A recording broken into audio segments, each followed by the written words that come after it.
नमस्कार दोस्तों, स्वागत है आपका हमारे यूट्यूब चैनल पर। आरपीएफ एसआई 2 दिसंबर के देखिए थर्ड शिफ्ट का पेपर हो चुका है। तो देखिए थर्ड शिफ्ट के आधार पर हम लोग एक्सपेक्टेड क्वेश्चन देखेंगे जो कि आने वाले शिफ्टों के एग्ज़ाम के लिए इम्पोर्टेंट है। तो चलिए शुरू करते हैं। तो आज के सेशन में पहला क्वेश्चन है, बुक्सा बाघ अभयारण्य किस राज्य में स्थित है? तो ये स्थित है पश्चिम बंगाल में स्थित है, जिसको कहते हैं वेस्ट बंगाल। अगला क्वेश्चन है, करारा स्टेडियम कौन से देश में स्थित है? करारा स्टेडियम की बात करें तो ये स्थित है ऑस्ट्रेलिया में स्थित है। अगला है, वायु द्रव्यमान में उपस्थित जलवाष्प की मात्रा को क्या कहते हैं? तो ये कहते हैं आर्द्रता। नेक्स्ट है, कौन सा संगठन भारत में गरीबी रेखा का आकलन करता है? तो NSSO। अगला है, बैलेंसिंग बीम का उपयोग कौन से खेल में करते हैं? बैलेंसिंग बीम का उपयोग किया जाता है जिम्नास्टिक खेल में किया जाता है। अगला है, जब कर लगाने से मूल्य में आनुपातिक वृद्धि होती है तो यह किसकी ओर इंगित करता है? तो ये इंगित जो करता है सोपानी प्रभाव पर इंगित करता है, सोपानी प्रभाव। अगला है, भारत में प्रथम पोर्टफोलियो प्रणाली का प्रयोग किसने किया? तो ये किया था लॉर्ड कैनिंग के द्वारा किया गया था। अगला है, भारत के सबसे पुराने सिक्के जो हैं वो कौन से थे? तो पंच चिन्हित सिक्के।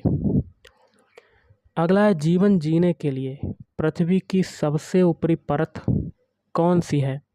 तो इस क्वेश्चन का राइट आंसर बनेगा स्थल मंडल। क्या हो जाएगा? स्थल मंडल। अगला है, किस अधिवेशन में महात्मा गांधी भारतीय राष्ट्रीय कांग्रेस के अध्यक्ष चुने गए? तो ये चुने गए थे बेलगाम।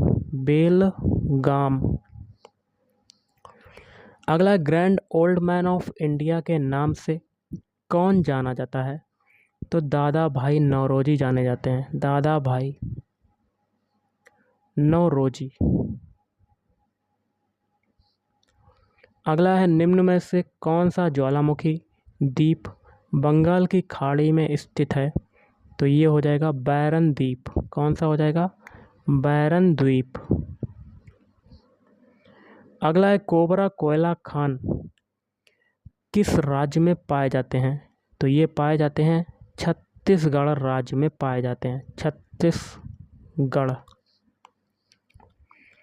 अगला है, घर्षण बल किसी वस्तु की गति का क्या करता है? तो घर्षण बल जो है किसी वस्तु की गति का विरोध करता है। क्या करता है? विरोध करता है।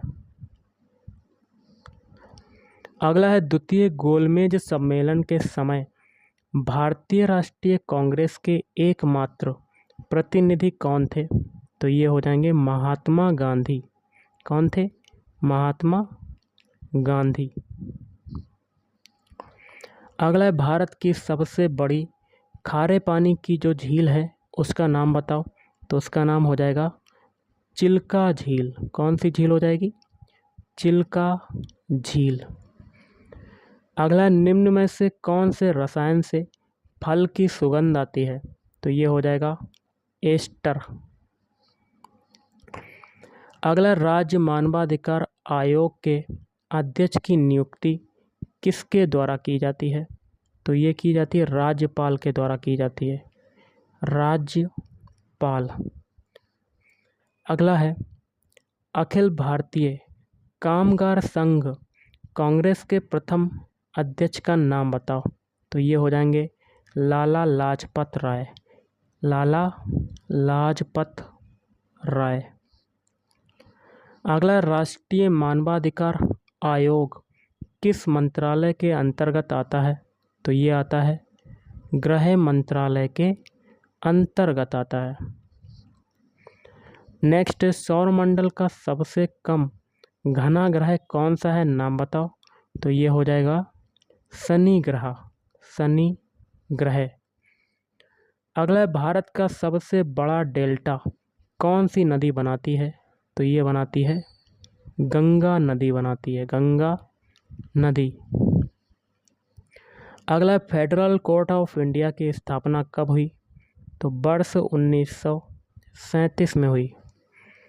अगला, न्यूट्रॉन और प्रोटॉन की संख्या का जो योग है वो क्या कहलाता है? द्रव्यमान संख्या कहलाता है, द्रव्यमान संख्या।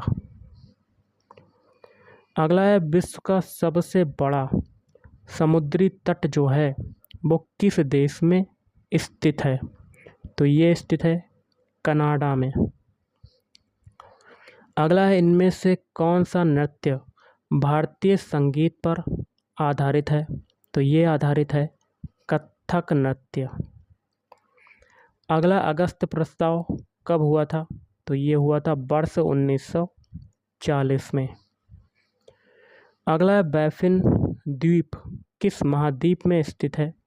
तो ये स्थित है उत्तरी अमेरिका में स्थित है, उत्तरी अमेरिका। नेक्स्ट है, सती प्रथा के उन्मूलन के लिए किस समाज सुधारक ने आंदोलन चलाया? तो ये चलाया था राजा राम मोहन राय के द्वारा आंदोलन चलाया गया था। और ये जो हैं ये ब्रह्म समाज के संस्थापक भी हैं, ब्रह्म समाज के संस्थापक। अगला है, पिच शब्द किस खेल से संबंधित है? तो ये संबंधित है क्रिकेट खेल से संबंधित है। अगला, सांप्रदायिक निर्वाचन के जनक कौन कहलाते हैं? तो ये कहलाते हैं लॉर्ड मिंटो, लॉर्ड मिंटो। अगला, 10वें सिख गुरु का नाम बताओ। तो 10वें सिख गुरु हो जाएंगे गुरु गोविंद सिंह, गुरु गोविंद सिंह।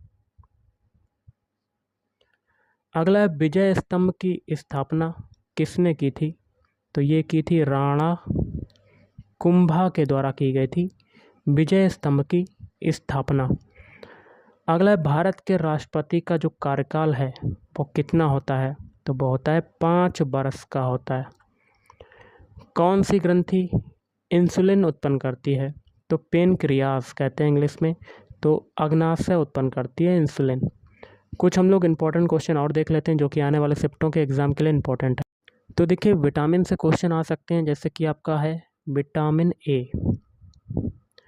विटामिन ए की कमी से कौन सा रोग होता है? तो ये हो जाएगा रतौंधी।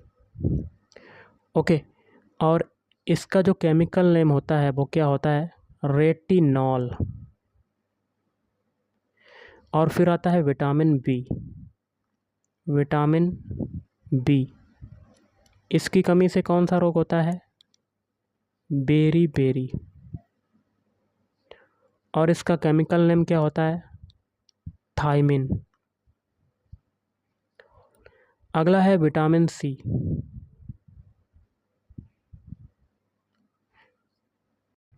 तो देखिए, विटामिन सी की कमी से कौन सा रोग होता है? स्कर्वी रोग होता है। और इसका जो केमिकल नेम होता है वो होता है एस्कॉर्बिक अम्ल, एस्कॉर्बिक अम्ल। फिर आता है आपका विटामिन डी। इसकी कमी से कौन सा होता है? रिकेटस रोग होता है। बच्चों में हड्डियां जो हैं वो टेढ़ी मेढ़ी हो जाती हैं। और इसका केमिकल नेम क्या होता है? Calciferol, calciferol. एक आता है विटामिन ई। विटामिन ई का जो केमिकल नेम होता है वो क्या होता है? Tocopherol, tocopherol. इसका केमिकल नेम आ सकता है, आप रट लीजिएगा। तो गाइस, आज के इस वीडियो में इतना ही। थैंक यू, धन्यवाद।